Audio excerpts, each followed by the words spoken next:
देख रहे हैं बीएम न्यूज इंडिया। साथियों, अभी मैं आप लोगों को बताना चाहूँगा कि सूर्यवंशी महासभा जो एक सामाजिक संगठन इस छत्तीसगढ़ के प्रदेश में जो चल रहा है, उसके प्रदेश प्रवक्ता से हम बात करना चाहेंगे। कई मुद्दों को लेकर के हम उनसे चर्चा करेंगे। तो सबसे पहले मैं उनका परिचय देता हूँ। जी, बहुत बहुत साधुवाद सभी को। सबसे पहले तो आप लोग जितना है आप लोगों को नवबुद्ध है, जय भीम। और इसके लिए बहुत बहुत धन्यवाद सुरेंद्र चौधरी जी आपको और आपकी टीम को कि आप इस चीज़ों को दिखाते हैं और हमारे समाज के जितने भी वक्ता हैं उनसे पहुंचते हैं। समाज के जितने भी परिस्थिति हैं उनको दिखाने के लिए आपको नवबुद्ध है, जय भीम और ढेर सारा साधुवाद। तो साथियों, मेरा नाम है रविदास सूर्यवंशी और मैं ग्राम पंचायत चौपदा धुरकुदरगढ़ और अपना जिला सूरजपुर और राज्य छत्तीसगढ़ के रहने वाला हूँ।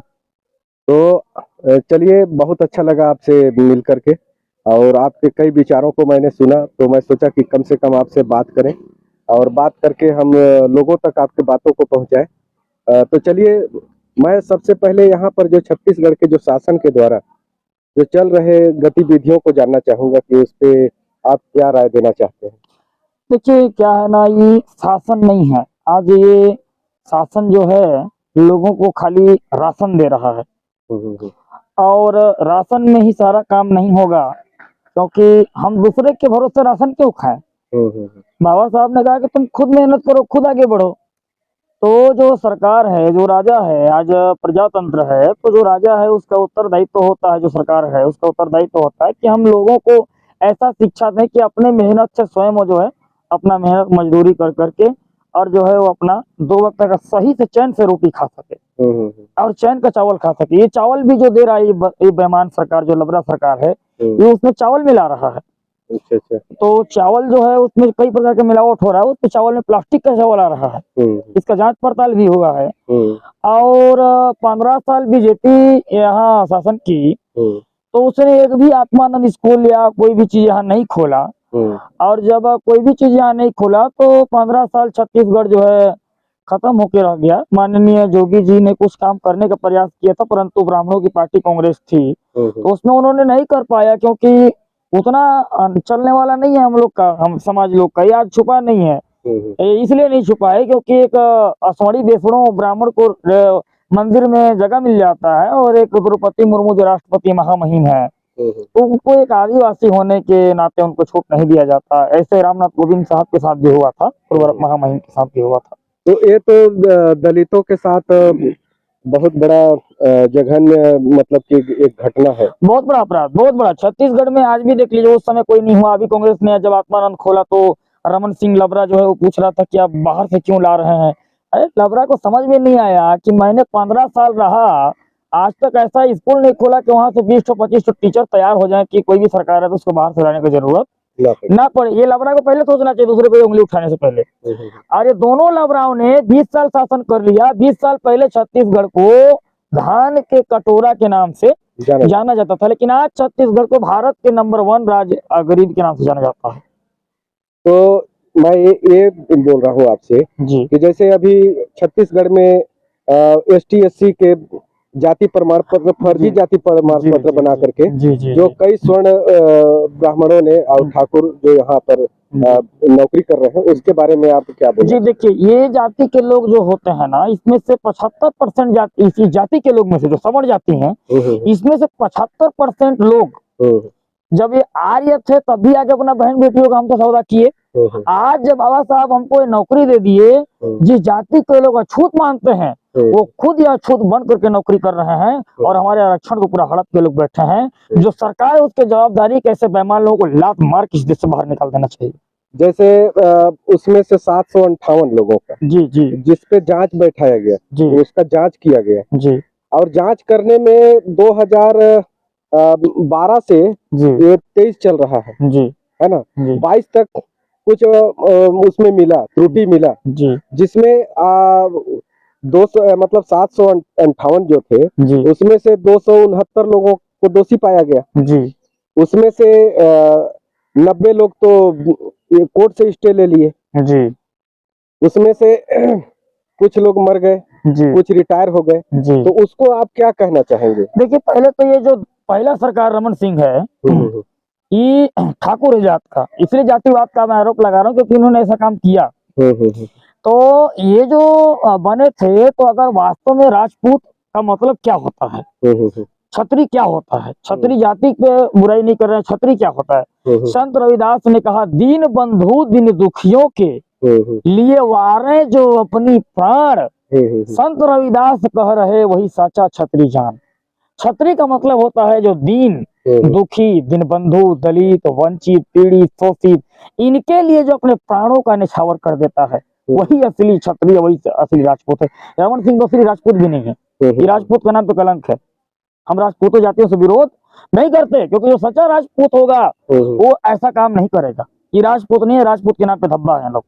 अभी छत्तीसगढ़ शासन का एक कर्मनाक मतलब शर्मनाक करतूत, जी जो एसटी एससी के लोग जो वहां पर रायपुर में जी जो धरना कर रहे थे, नग्न प्रदर्शन कर रहे थे, जी जी एसटी एससी के जाति फर्जी जाति के विरोध में जो नौकरी किए, जी उसको उस मांग को लेकर के, उनके कार्यवाही को मांग कर लेकर के, जी लेकिन उन्हें पकड़ करके पुलिस प्रशासन के द्वारा जी उन्हें जबरदस्ती कपड़ा पहना करके और उन्हें मतलब बलवा, जी एक धारा होता है बलवा, जी जी और कर्मचारियों का मतलब कि जो बाधा पहुंचाने के जुर्म में जी। उन्हें गैर जमानती धारा लगा करके उन्हें जेल में डाला गया है। देखिए, ये सरकार चोर सरकार है, बेईमान सरकार है। यहाँ हम लोग बीएसपी का सरकार बनाने के लिए लगातार संघर्ष कर रहे हैं। बीएसपी अभी छत्तीसगढ़ में 12 सीट में दूसरा स्थान पे है।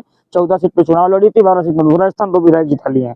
90 सीट पे चुनाव लड़ेंगे, ग्रंथी के चोट पे कहता हूँ 50 सीट जीत के आएंगे मेरे साथियों। मैं इसीलिए मैं कहना चाहता हूँ कि बेईमान सरकार, लबरा सरकारों को हमको हटाना होगा। और कांसीराम बोलते थे कि तुम सरकार बनो या ना बनो, लेकिन सरकार हिलाने लायक बन जाना, इतने मेरे लिए काफी है। हम कुर्सी पर बैठे ना बैठे सुरेंद्र चौधरी जी, लेकिन हम सरकार को कुर्सी से हिलाने लायक बन जाएंगे मेरे साथियों। इनको डर है। पहला चीज तो ये कि आप जो बता रहे हैं 258 लोग फर्जी पाए गए, बाकी सब सही पाए गए, उसमें हमको विश्वास नहीं है। क्या जाति कमेटी में जिस जाति के फर्जी जाति बनेगा, उस जाति के लोग शामिल थे उस कमेटी में या नहीं थे? या जो शामिल थे, क्या उन्हीं के पार्टी से जीत के गए थे या विपक्ष पार्टी के लोग उस कमेटी में शामिल हैं? इसको मेरे को भी जानकारी नहीं। अगर ऐसा होगा तब तो ठीक है, लेकिन अगर गैर जाति के लोगों को बनाया गया होगा, जिस जाति के लोग उसमें शामिल, जिस जाति पर अत्याचार हुआ उस जाति के लोग अगर शामिल नहीं है, और वो लोग जो गैर पार्टी के हों, जो विपक्ष वाले हों, तब तो अपना राय रख पाएंगे। आप विपक्ष वाले पार्टी की बात बोलेंगे, तो ऐसे अगर लोग उस कमेटी में शामिल हों, कोई, क्योंकि संविधान में नियम है कि पक्ष और विपक्ष सारे कमेटी के लोगों को लेकर कमेटी बनाई जाती है, तो ऐसा अगर करके कमेटी बनाए होंगे तो इनका जांच सत्य होगा। परंतु और ऐसे कई जांच हुए हैं जिसको फर्जी पाया गया है कमेटी के द्वारा। तो ये मैं बोलना चाहूंगा कि जैसे जो उतने साल उन्होंने नौकरी किया, जी एसटी एससी के हक अधिकार को मार करके जी जो उन्होंने नौकरी किया, जी। तो इनको समझिए कि इनके लिए कितना बड़ा देखिए, इसका सरकार उत्तरदायित्व है, और सरकार जो है इस नौकरी के पद को तुरंत भरे और उनको हटा करके नौकरी के पद को तत्काल भरे, और जितने दिन उनके ऊपर नौकरी किया गया है उस नौकरी से आधा पैसा उन नौकरी वालों की पेंशन से पूरा काट लिया जाए, वो सरकार के खाता में रखा जाए, और वो पैसा को एसटी एससी के समाज के नाम पे उस पैसा को दान किया जाए। मेरा एक और कहना है जी कि उन्हें उनकी संपत्ति को जब्त करके, जी उनकी संपत्ति को जब्त करके और एसटी एससी के हक अधिकार के लिए दे दिया जाए। वही तो मैं कह रहा हूँ ना। अब आप पत्रकार हैं, आप तो कह नहीं सकते, अब तो हम लोग का कहना काम है, तो इसी बात को हम लोग कह रहे हैं। और पत्रकार का काम भाई आवाज उठाना। अभी तो सुप्रीम कोर्ट ने भी इनके मुंह पे तमाचा मार दिया कि किसी पत्रकार को अपराध नहीं कर सकते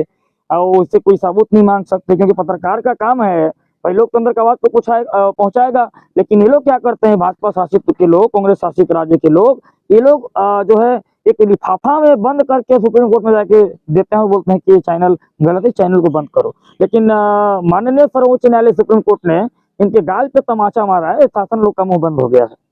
अच्छा, एक और बहुत दुखद घटना सामने आया है, जी जी बहुत ही शर्मनाक कहना चाहिए। देश में इस प्रकार का जो घटना जो घटित हुआ, जी 4 मई का जो घटना है, जी जी 4 मई को जो घटना हुआ था जी जी मणिपुर में, जी जी जी 2 महिलाओं के, जो कुकी महिलाएं थी, जी जी उनको मतलब हजारों की भीड़ में जी जी जी उन्हें उनके ऊपर दरिंदगी की जी गई। जी जी, उस वीडियो को आप भी नहीं है ना? दिखा सकते उसको क्योंकि हाँ, इतना उसको हम जी दिखा नहीं जी सकते, लेकिन जी उसके बारे में बोल सकते हैं, जी जी लोगों को बता सकते हैं। जी जी बहुत ही गंदा निंदनीय घटना है। जी। उस घटना को देख करके आप क्या बोलना चाहते हैं? देखिए, ये डबल इंजन का सरकार जो है, ये डबल मार मार रही लोगों को। हम्म, तो इसीलिए साथ में बाबा साहब कहते थे कि एक बार के अलावा किसी सरकार को ना बनाया जाए, फिर वो राजतंत्र हो जाता है। तो मैं यही कहना चाहूंगा मणिपुर के सारे निवासियों के, सभी लोगों को, कि एक बार बहन जी को अपने पीएम के रूप में वो देखें, क्योंकि बहन जी समता समानता की बात करते हैं। बहन जी 4 बार मुख्यमंत्री भी रह चुकी हैं। और बहन जी अपने जमाने में, मैं बता रहा हूँ चौधरी जी, मजे की बात तो ये, किसी गुरुद्वारा में, किसी चर्च में, किसी मस्जिद में, किसी मंदिर में नहीं पाई गई। वो संवैधानिक पद पर अपना रह के काम की। ये मोदी जाकर किसी का पैर धोता है, ये किसी का जो है चप्पल धोता है, ये दलितों के यहाँ खाना खाता है और कहता है कि दलितों पे गोली मत मारो, हम पे मारो। हम ऐसा कानून बनाएंगे, माननीय बहन जी, ऐसा कानून बनाएंगी, ना दलितों को गोली मारने का जरूरत पड़ेगा, ना हमको मारने का जरूरत पड़ेगा, ना थाना में चोरी होगी, ना घर में चोरी होगी। हम ऐसा कानून बनाएंगे। ये बीजेपी की सरकार, एन बीरेन सिंह, ये जो है अपना पूरा कानून का दुरुपयोग करके हमारे माता बहनों को तड़पा रहा है। इनके परिवार तो छोड़िए, इनके कोई खानदान सुरक्षित नहीं बचेगा। इसलिए नहीं बचेगा क्योंकि देखिए, गोली बंदूक से मारा हुआ घाव कम लगता है, लेकिन जनता के आज इसके ऊपर लग गया, उसका सारा सिस्टम खत्म हो जाता है। मेरे साथियों, इसलिए मैं कहूंगा इस बात पर हम लोग राजनीति नहीं करेंगे। किसी का सरकार हो, अगर एन बीरेन सिंह इतना ईमानदार है, मोदी अगर इतना ईमानदार है, चाय बेचने वाला का बेटा है, इन माताओं को न्याय दे, उस मुख्यमंत्री को बर्खास्त करे, वहां राष्ट्रपति शासन लगाए, और नहीं तो मोदी इस्तीफा दे दे। अगर उससे नहीं रहा जाता, अगर इतना बड़ा सवर्णों का उसके ऊपर दबाव है, नॉमिनेट प्रधानमंत्री है, तो मोदी इस्तीफा दे दे राज्य से। वो मुख्यमंत्री का तो बयान भी आया था सामने में, वीडियो जब वायरल हो गया, तो उस समय उनका बयान आया था कि इस प्रकार का घटना तो आम बात है, तो कई घटनाएं होते रहती हैं। तो ये लोग कांग्रेस पे आरोप लगाएंगे कि वहां वो ऐसा कर दिया, वो ऐसा कर दिया, तो बीएसपी पे आरोप लगाएंगे। तो मैं यही कहना चाहता हूँ कि अमित शाह के माँ के साथ यही घटना घटे, यही घटना मोदी की माँ के साथ घटे, तो यही लोग वही बयान जाके दें कि ऐसा तो होते रहता है। क्यों नहीं देते हैं लोग इस बयान को? हाँ, ऐसा होते रहता है, सही बात बोला उसने, क्योंकि ब्रजभूषण सिंह ने पूरा खिलाड़ियों का बलात्कार किया, महिलाओं का बलात्कार किया, ऐसा तो उनके राज्य में होते रहता है। लेकिन जो अंधविश्वास वाले लोग हैं, जो आंख मूंद के भारतीय जनता पार्टी को वोट कर रहे हैं, मैं कह रहा हूँ कि अभी भी समय है, जाग जाओ और इन बेईमानों के सरकारों से हट जाओ, इनको लात मार के इस देश से भगाओ, दूसरे का सरकार बनाओ। बहुत अच्छा। जैसे आप बीरेन सिंह का जो बात किए जी, वहां पर जो पहलवानों महिलाओं के साथ जो बलात्कार हुआ, जी, ठीक है, उसी का आवाज को उठाने के लिए जंतर मंतर में चंद्रशेखर जी जब पहुंचे थे, जो उस बात को रखे थे, तो उनपे कुछ दिनों के बाद उनपे ताबड़तोड़ गोलियां चलती है। जी जी जी। देखिए, चंद्रशेखर रावण अपना एक समाज के अच्छा होनहार युवा है, और हम चाहते हैं कि उनके ऊपर भी जो कड़ी कार्रवाई कर रहे हैं भाजपा कांग्रेस के लोग, इनको डर हो गया है। और कुछ लोग तो इतना अब हो गया है कि छतरी लोग खुलेआम धमकी दे रहे हैं कि हम लोग इनको मारेंगे। हम तो मारने वाले नहीं, क्योंकि हम लोग तो भाई बुद्ध के रास्ते चलने वाले हैं, परंतु इनका नाम निशान एक दिन हम लोग मिटा देंगे अहिंसा के रास्ते पे चलकर। बुद्ध ने जैसे कदमों पे झुका दिया था। हम जो सवर्ण जाति के लोग, जो मनुवादी हैं, सभी को नहीं, सभी सवर्णों को नहीं कह रहा हूँ, जो सवर्ण जाति के लोग जो मनुवादी हैं, जो और जाति के पिछड़ी जाति के लोग जो मनुवादी हैं, इन मनुवादियों का नाम निशान इस देश से मिटा देंगे। आप देखिएगा, बात 20 साल के अंदर अंदर सारा नाम निशान मिट जाएगा। बस बहन जी एक बार प्रधानमंत्री बन जाए, हम लोग समता का राज लाएंगे। सभी को मंदिरों में जाने का अधिकार होगा, सभी को मस्जिदों में जाने का अधिकार होगा, मुसलमानों को नमाज पढ़ने के समय नहीं मारा जाएगा, मंदिरों में कोई महिला का बलात्कार नहीं होगा, ऐसा राज हम लाएंगे। चर्च में कोई पादरियों को, पास्टरों को थप्पड़ नहीं मारेगा। बुद्धिज्म को हम लोग यहाँ स्थापित करेंगे। बुद्ध कोई धर्म नहीं है, ये धर्म है, धर्म कोई नाम नहीं होता। हम सबको सम्मान करते हैं, मंदिर मस्जिद वालों को, सभी को हम लोग सम्मान करते हैं। वो यहाँ पे आए, अपना काम करें। परंतु ये मंदिर मस्जिद वाले जबरदस्ती भारतीय जनता पार्टी कांग्रेस की सरकार बना करके ये लोग आज घेरे में जा रहे हैं और एक दूसरे जाति से छुआछूत कर रहे हैं। मैं मंदिर मस्जिद वालों को कहना चाहता हूँ, 3.5% जो पुजारी बने के बैठे हुए हैं, और मंदिर वालों को कहता हूँ, सावधान हो जाओ, समय ऐसा ना आ जाए कि आपको लात मार के भारत से बाहर निकाल दिया जाए। तो एक चीज और है, जैसे मान लीजिए मंदिर मस्जिद की जो बात कर रहे हैं आप, जी जी, यहाँ पर सभी को जो अधिकार देने की जो बात है जी, वो पूर्ण तरीके से लागू किस प्रकार से हो पाएगा? देखिए, सबसे पहले तो मंदिर मस्जिद जो है वो पर्सनल मैटर है। जी जी, कि अपना जाए ना जाए, हम लोग को हमारा मैटर है। सरकार का काम है कि कहीं पे छुआछूत हो, चाहे मंदिर में हो, मस्जिद में हो, जो है जो है वो क्रिएट करे।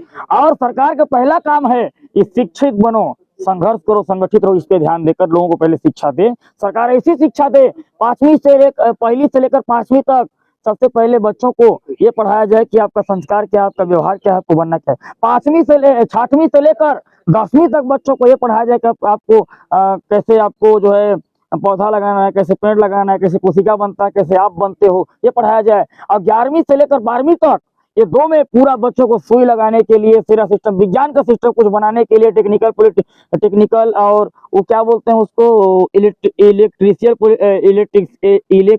टेक्निकल बनाया जाए। इन चीजों को बच्चों को सिखाया जाए, कैसे गन बनाते हैं, कैसे मिसाइल बनाते हैं, कैसे क्या बनाते हैं कि हमारे देश का आने वाला समय में रक्षा हो पाए। इन चीजों के लिए सरकार किताब पैसे छापे। 12वीं के बाद जो विषय लेना चाहता है अपना अपना विषय चुन सकता है, क्योंकि 15 साल तक सेरिब्रम जो है क्रिएट रहता है। 15 से 18 साल तक उसको जबरदस्ती खींच के 25 साल तक लेते हैं। सेरिब्रम आदमी का वो सोच है कि जो एक बार इनके अंदर डाल दिया जाए इस साल की उम्र में तो बाहर निकलने वाला नहीं है। ऐसा हम सरकार से अपील करते हैं, सरकार किसी की हो, अगर ये नहीं कर सकते तो ये अपना सरकार पद से इस्तीफा दें, एक बार बहुजन की सरकार बनाए, 5 साल में बना दें। 5 साल के अंतर्गत हम लोग सारा काम इनको करके दिखा देंगे, कैसे स्कूल बनाते हैं, कैसे घर बनाते हैं, कैसे मकान देते हैं, कैसे जमीन देते हैं, कैसे क्या देते हैं। एक चीज है, जैसे मान लीजिए अभी शिक्षा की बात की है जी, तो शिक्षा यहाँ पर जो दिन पर दिन गिरते जा रहा है, सरकारी जो शिक्षा व्यवस्था है जी जी जो सरकार के द्वारा चलाया जा रहा है, शिक्षकों को कई प्रकार से काम दिया जाता है पढ़ाई के अतिरिक्त, तो उस पे आप क्या प्रतिक्रिया? देखिए, पूरा शिक्षक जाके मोबाइल चला रहे हैं, है ना, कोई उसको देख रहा है, कोई उसको देख रहा है, मोबाइल चला रहे हैं। और स्कूल में क्योंकि ऐसा ही हो कि सीओ को बेटा प्राइवेट में पढ़ता है, तहसीलदार का बेटा प्राइवेट में पढ़ता है, बीओ का बेटा प्राइवेट में पढ़ता है, कलेक्टर का बेटा प्राइवेट में पढ़ता है। ये टाइम टू टाइम चेकिंग करने नहीं जाते हैं। अब पूरा स्कूलों का स्थिति खराब हो गया है। निर्मला सीतारमण जो है भारत में वो जो बजट मंत्री है, वो शिक्षा के लिए 2% बजट पेश करती है और मोदी कहता है हम बाबा साहब का भारत बनाएंगे। इसीलिए शायद आज उनके ऊपर लगता है जूता का माला ही पहनाया गया है साथियों। तो ये बाबा साहब का नाम तो लेते हैं लेकिन काम नहीं करना चाहते। जैसे हमारे सूर्यवंशी महासभा के प्रदेश अध्यक्ष कहते हैं कि ये बाबा साहब को मानते हैं, उनकी नहीं मानते। ऐसा चौराहा लोगों से, ऐसा बेईमान लोगों से हमें सावधान रहनी चाहिए। एक चीज और, जैसे मान लीजिए मध्य प्रदेश में जो एक आदिवासी युवक के ऊपर एक ब्राह्मण के द्वारा जी जी उसके सर पर पेशाब किया जाता है जी, तो वो भी बताया जाता है जी कि विधायक का वो पीए था। जी जी, प्रवेश शुक्ला शुक्ला पूर्व विधायक भी रह चुका है। अच्छा अच्छा जी, देखिए, जाति ब्राह्मण का काम क्या है? ब्राह्मण का जो काम है वो ज्ञान देना है कि सभी को शिक्षा दे, सभी को अच्छा काम करे, उसे पंडित कहते हैं। लेकिन ये जो होता है ये ब्राह्मण नहीं है, ये ब्राह्मण है। इसका मन सुअर की तरफ है, माने ब्राह्मण है सुअर, तो ये ब्राह्मण है, ये ब्राह्मण नहीं है। तो इसका मन बरहा हो गया, चाहे किसी भी जाति धर्म का हो। अगर किसी आदिवासी पे पेशाब करता है, किसी वासी पे पेशाब करता है तो जघन्य अपराध है। अगर एक ब्राह्मण के ऊपर भी ब्राह्मण पेशाब करता है तो जघन्य अपराध है, इसको हम बराबर मानते हैं। दूसरा चीज ये होता है कि ये कहते हैं कि ब्राह्मण पे मुतना क्या होता है, तो मैं कहता हूँ सभी ब्राह्मणों पे तो नहीं, लेकिन जो ऐसा बोल रहा है इसी ब्राह्मण को खोल के इसका मुंह मुद दिया जाए तो इसको कैसा लगेगा, इसे पूछा जाए। हम लोग बराबरी की बात नहीं करते क्योंकि संविधान में जो है सारे कुछ को क्रिएट किया गया है, तो ऐसा भाषा ब्राह्मण समाज के लोग भी ना निकालें। और दूसरा चीज की आज इनको एक ब्राह्मण के ऊपर बुलडोजर चल गया तो बहुत बड़ा दिक्कत हुई। बुलडोजर दलितों के ऊपर, मुसलमानों के ऊपर चलता था तो ब्राह्मण महिला बिलक बिलक कर नहीं रोती थी। अगर उस दिन भी बिलक बिलक कर रोती, हम लोग कसम खाते हैं कि इनका भी घर हम लोग जब गिरता हम बचाने जाते। लेकिन आज भी जाएंगे, अगर बिना कसूर का योगी मोदी सरकार ब्राह्मण जाति का भी घर गिराता है चौधरी भाई, तो हम उनका भी घर बचाने जाएंगे, क्योंकि हमारा बाप ने हमको सिखाया है समता समानता का अधिकार। बिल्कुल बिल्कुल, बहुत अच्छा। और जैसे मान लीजिए वहां पर योगी जी जिस प्रकार से भी घर गिराने की जो बात कर रहे हैं, जी जी, तो जब तक उनके नेताओं का जी जो उनके द्वारा जो पार्टियों में थे या कहीं जी, जी, उनका कोई सपोर्टर रिश्तेदार था, जी उनका घर नहीं गिर रहा था तब तक शांत थे। जब उनका घर गिरना शुरू हुआ तो रोड पर चिल्लाना शुरू किए। जी जी, तो इस पे आप क्या कहना चाहेंगे? वही बात है, योगी जी को हम कहना चाहेंगे कि योगी जी बुद्धिस्ट हैं, वो अच्छा काम करें, अच्छा फैसला करें। ऐसा काम ना करें कि सारे लोग उनको गाली दें, क्योंकि भारत में एक ऐसा प्रधानमंत्री बना है जो 76 साल की आजादी में ऐसा कोई गाली नहीं सुना, सबसे ज्यादा गाली सुनने वाला प्रधानमंत्री बना है। और हम योगी जी को मोदी जी से सावधान करना चाहते हैं कि अगर आपको कुर्सी बचाना चाहते हैं सावधान रहो, नहीं तो मोदी जी तुमको भी ले डूबेंगे। चलिए, और उनको तो सूट बूट वाला प्रधानमंत्री भी बोला जाता है। जी जी जी, क्योंकि मोदी जी चाय बेचने वाले का बेटा है, और जो है चाय बेचते बेचते आज महिलाओं को ही बेचने लगा। भाई बेचने वाला कोई भी बेच सकता है, रेल बेच दिया, सेल बेच दिया, अब महिलाओं को ही बेचना चालू कर दिया है। किसी दिन वो किसी को बेच देगा, क्या भरोसा है। परंतु हमारे पिछड़ी जाति के लोग उनको वोट बहुत ज्यादा कर रहे हैं। मैं पिछड़ी जाति के लोगों को कहना चाहूंगा कि आप सुधर जाएं, नहीं तो आप जिंदगी भर पिछड़े के नाम पे गिनती गिने जाओगे। आप सुधर जाओ, आपके बेटा रिजर्वेशन में नहीं जा रहा है, क्योंकि आपके बेटा आने वाला समय में चना और अंडे का पकौड़ा चलेगा। ये मोदी जी खुद कहते हैं कि इसमें तो एक रोजगार है। चलिए बहुत बहुत। और आज वो मुतने वाला जो बात है, कल आंध्र प्रदेश में दलित के ऊपर फिर मुत दिया गया है, उसमें भी आंध्र प्रदेश की सरकार जो है कोई संज्ञान नहीं ले रही है। तो बीजेपी इन राज्यों में, अगर वास्तव में बीजेपी भारतीय जनता पार्टी दलितों की सरकार है, वास्तव में शोषित वंचितों की सरकार है, तो यहाँ राष्ट्रपति शासन लागू करके दिखा दे, मान जाएंगे हमारा सरकार है। दूसरा चीज की आदिवासी विधायक मध्य प्रदेश में इतना ज्यादा है कि अगर चाहे वो विधायक सांसद तो अपना समर्थन खींच दे तो सारे लोग का जो है लोकसभा सीट गिर जाएगा, विधानसभा सीट गिर जाएगी, शिवराज सिंह चौहान का सरकार गिर जाएगा।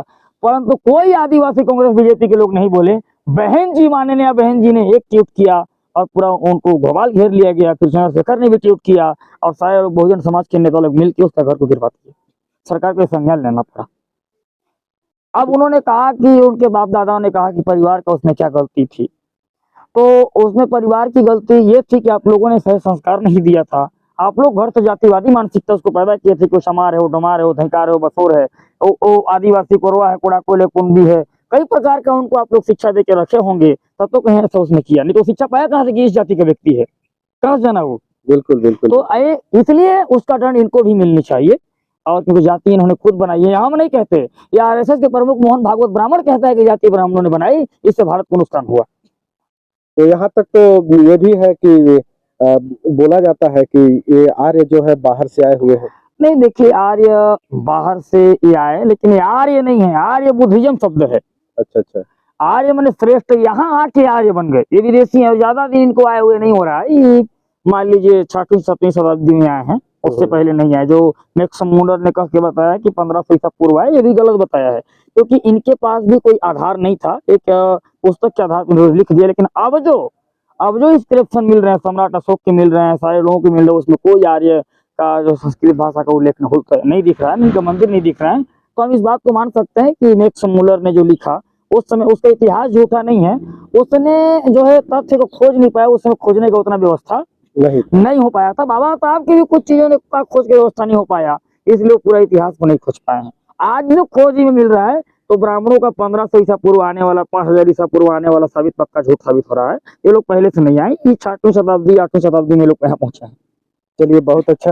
मैं एक चीज लास्ट में पूछना चाहूंगा। जी जी। लोग बाबा साहब के द्वारा लिखित संविधान के ऊपर कई प्रकार की उंगली उठाते हैं जी, लेकिन वो क्या उस संविधान को पढ़े हैं, जानते हैं? देखिए कुछ लोग, तो मैं बताना चाहूंगा कि बाबा साहब डॉक्टर अम्बेडकर जब बैठे हुए थे, तो इस भाषण को मैंने दिया, मोदी स्वयं दिया है, कि बाबा साहब इतना दयालु आदमी थे कि अगर ऐसा व्यक्ति थे, अगर दूसरा व्यक्ति रहता तो उनके हाथों में भारत का दस्तावेज बनाने का अवसर आता तो जरूर उनके अंदर कटु शब्द होता और संविधान में निकालते। लेकिन उन्होंने कहीं नहीं निकाला, क्योंकि सवर्ण भी उनके, अवर्ण भी उनके, दांत भी उनके, जीत भी उनके। हम लोगों ने हमेशा ब्राह्मण ठाकुर बनियों को अपना भाई समझा। संविधान में बाबा साहब यही लिखा, we the people of India, हम सब भारत के लोग, चाहे कोई भी जाति का हो, कोई भी मजहब का हो, ऐसा बाबा साहब ने लिखा। तो मैं चाहता हूँ ब्राह्मण ठाकुर बनियों को ये एक में मिलकर रहे, भाईचारा बना कर रहे, हमको इससे कोई एलर्जी नहीं।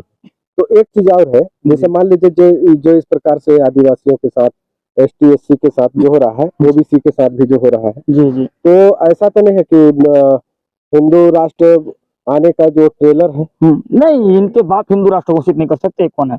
अच्छा, दूसरा बात मेरा ये समझ में नहीं आता सुरेंद्र भाई, जी जी जी, ये धीरेन्द्र शास्त्री जो हाफ माइंड है, क्योंकि 25 साल हो रहा है तो हाफ ही माइंड है, 50 साल हो जाएगा तो फुल माइंड हो जाएगा। जी जी जी जी, चलिए। तो इसलिए हाफ माइंड से लोगों ने पूछा, एक मुसलमान गया, बोला गुरुजी हिंदू राष्ट्र बनेगा तो मुसलमानों का क्या होगा? कि बोला मुसलमानों का कुछ नहीं होगा, मुसलमान भाई भी वहीं पे रहेंगे, सिख भाई भी वहीं पे रहेंगे, ईसाई भाई भी वहीं पे रहेंगे जहाँ पे हैं। जब वहीं पे सब रहेंगे, सबका सब सिस्टम पहले जैसा अभी जैसा ही रहेगा, तो हिंदू राष्ट्र बनाने का मतलब क्या है, ये मैं नहीं समझा। बिल्कुल बिल्कुल। विधायक से लेकर राष्ट्रपति तक हिंदू, विधायक से लेकर प्रधानमंत्री तक भारत में हिंदू, फिर हिंदू राष्ट्र बनने की जरूरत क्या? इसीलिए तो बाबा साहब ने पहले ही प्रावधान दिया कि धर्मनिरपेक्ष राष्ट्र जो वही बात है भाई, हिंदू कोई धर्म नहीं है, तो मुसलमानों के द्वारा दिया हुआ एक गाली शब्द है, ये हम नहीं कह रहे हैं, सुप्रीम कोर्ट भी इस बात को साबित कर दिया है। तो इसलिए मेरे साथियों, इनसे पूछा जाए कि हिंदू राष्ट्र बनाने का मतलब क्या है, मैं बताता हूँ हिंदू राष्ट्र का मेन मकसद क्या है। देखिए, राष्ट्र का एक पहचान होता है, क्या होता है राष्ट्र का पहचान? तिरंगा जी या उसका ध्वज। जी जी जी। तो हमारा राष्ट्र का पहचान क्या है? तिरंगा। जी। उसमें किसका चक्र लगा है? अशोक जी का। किस धर्म को मानने वाले थे? अब आप बताइए, आप क्या जानना चाहते हैं? है ना, वो बुद्ध को मानने वाले थे, बुद्ध का धर्म को मानने वाले। 24 चक्र जो 24 तीर लगा, बुद्ध का उद्देश्य देता है। इसके बाद उससे अब आ जाइए, अशोक स्तंभ पैसा में भी लगा है। तो इन चीजों की जगह पे भगवा लग जाए, गायत्री मंत्र लग जाए, दुनियादारी लग जाए राष्ट्र में, या हाथी का चित्र या दुनियादारी का चित्र लोग लगा दें, इसलिए लोग चाहते हैं कि हम लोग इस राष्ट्र को हिंदू राष्ट्र घोषित करना चाहते हैं। बाकी यहाँ कोई बात नहीं है, और ऐसा घोषित करके संविधान को खत्म कर देंगे, सभी को समानता नागरिकता दे देंगे, तो इसमें मुसलमानों को दिक्कत होगा? मुसलमान को दिक्कत नहीं होगा, उनके औरतों को पहले से थोड़ा मोड़ा अधिकार है, बाद में इनको और मिल जाएगा समानता में, इनको शादी से वंचित नहीं रहेंगे बेचारी लोग, इनको बहुत अच्छा कानून मिल जाएगा। परंतु इसमें घाटा किसका होगा? इसमें जो घाटा होगा वो ST SC OBC का होगा, क्योंकि इनका समानता जो आरक्षण वो छिन जाएगा। बिल्कुल बिल्कुल बिल्कुल जी। चलिए साथियों, हम रविदास जी से बात कर रहे थे, रविदास सूर्यवंशी जी से। बहुत अच्छा, इस पूरे छत्तीसगढ़ प्रदेश में बहुत अच्छे ज्ञानी व्यक्ति हैं जो संविधान के हर आर्टिकल को बहुत अच्छे से उनका उल्लेख करते हैं, और इनसे मतलब जितना बात किया जाए उतना कम है। इनके हर बातों में एक सच्चाई है और अपने पूरे तथ्यों के साथ बात को रखते हैं। मैं दोनों आंख से शुरू से नहीं देख पाता फ्रेंड। चलिए, हम लोगों ने कभी पढ़ाई स्कूल में सुन सुन के किया है, और फिर भी मैं मोबाइल में भी पढ़ने का बहुत कोशिश किया, और बच्चों को भी पढ़ाता हूँ, और बिना देखे समाज के लिए वो तो रोज कोशिश करते रहता हूँ कि समाज में समता समानता का भाईचारा हो। समाज में कुछ नेताओं ने फैला दिया कि मनुवादों ने ऐसा कर दिया, ब्राह्मणवादों ने ऐसा कर दिया। मैं समाज में समझाए कि उनको दोष मत दो, तुम्हारा स्वयं आज कोई नहीं ऐसा करता है, जो ऐसा करता है अगर वो मारता है तो हम भी कुछ कर सकते हैं, हमारे पास भी संवैधानिक पावर, हम शिक्षित बने। अगर जिस दिन हम शिक्षित बन जाएंगे उस दिन वो लोग हमारे शरण में आ जाएंगे, हमको मारना तो बहुत दूर की बात है। बाबा साहब ने उनको जब वार किया तो ना ही तीर से ना तलवार से, जब वार करना शुरू किया तो कलम के धार से, और हम लोग भी कलम के धार से इनको वार करें, क्योंकि हमारे पास तीर तलवार लगाने का या उठाने का हम जानते हैं, हम लोग समझ रहे हैं ना। वो सनी देओल जो बोलता है कि हाथ ने हथियार चलाना छोड़ा है, सिर्फ भूला नहीं है, हम हथियार पे मजबूरी नहीं हो रहे हैं। क्यों? क्योंकि हमारे पाप ने हमको सिखा के गए कि बेटा अहिंसा मत करना, अहिंसा परमो धर्म, हिंसा मत करना। जी जी जी जी। इसलिए अपने बाप के रास्ते पे चल रहे हैं, वरना इनको इनका औकात याद दिला देते। अशोक ने जब बुद्धिस्ट नहीं बना था तब इनकी औकात याद दिला दी थी, कोई यहाँ पे नहीं बचे थे। वास्तव में परशुराम को छतरी विहीन किया था कहीं, लेकिन अशोक ने वास्तव में छतरी विहीन कर दिया था। जी। चलिए साथियों, एक युवाओं को बहुत अच्छा मैसेज भी है कि दोनों आंखों से नहीं देख पाते हैं, फिर भी समाज के लिए युवाओं के दिलों में जोश भरने का काम करते हैं। मैं इनके जोश और जज्बा के लिए बहुत बहुत धन्यवाद देता हूं कि आप जो जिस प्रकार से जो काम कर रहे हैं, जिस प्रकार से समाज के बीच में जा करके जो लोगों को जगाने का काम कर रहे हैं, आप निरंतर करते रहिए, और आप की इस आवाज को हम पूरे भारत में नहीं विदेशों में भी पहुंचाने का काम करेंगे। चलिए इसी आशा विश्वास भीम। नमस्कार, मैं सुरेंद्र चौधरी और आप देख रहे हैं BM न्यूज़।